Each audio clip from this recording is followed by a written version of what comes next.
Hi there, Dr. Stenbeck here, and today we're starting on your glands and hormones and what you can do to help yourself from a holistic perspective. And there's always things you can do from a mental or emotional, spiritual, diet or nutritional aspect to help heal yourself.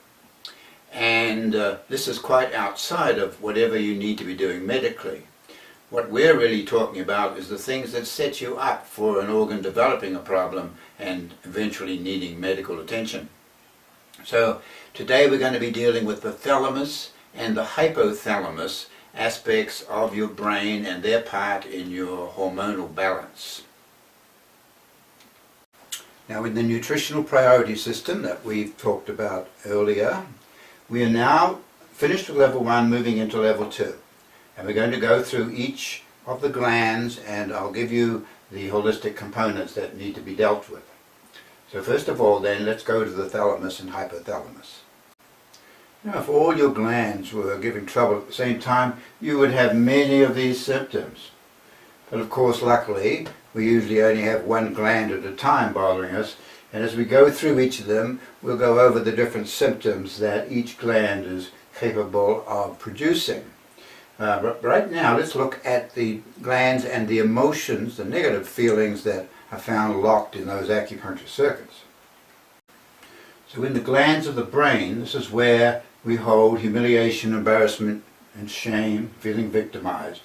And such feelings will imbalance the gland acupuncture circuit-wise, which then allows the environmental pollutants to collect there and the nutritional needs to go up. And then you see the thyroid, humiliation, depression, parathyroid, conflicts, adrenals, failure, self-anger, rage, fury, the ovaries, sexual abuse, sexual negative feelings, and breasts and prostate, self-hate, self-despising, self-loathing.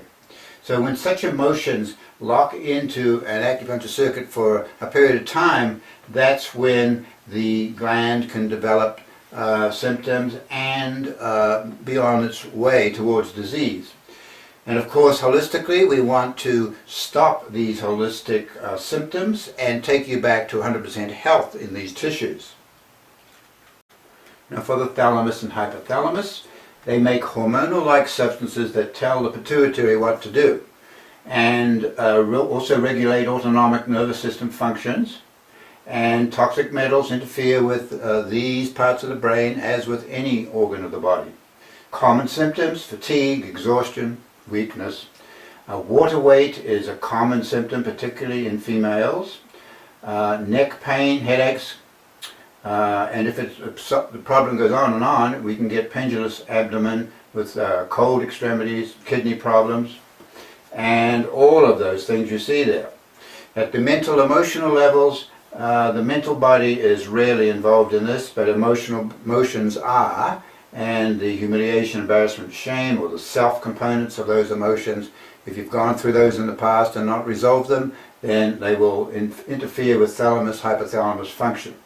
Nutritionally, for carnivores, a hypothalamus extract is available, and for vegetarians, chickweed or ginkgo, the herbs of choice, which you would take about 2 twice a day for a month, and that should take care of it, as long as you pull the emotions out of the glands. Well, there we have it, an introduction to the thalamus and hypothalamus. Interestingly, in kinesiology, there's a muscle weakness that occurs when we have thalamus or hypothalamus under activity or a health problem, and it's the biceps muscle that goes weak when they are involved.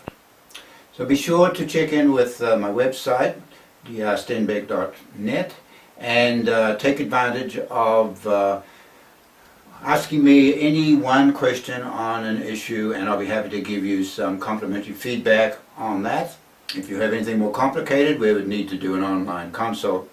You'll find interesting web pages on stress and other items, and we'll look forward to seeing you in the next show when we'll move on to other glands of the brain, such as the pineal gland and pituitary. Alright, until then, I'll look forward to seeing you next time, okay? Alright, bye-bye.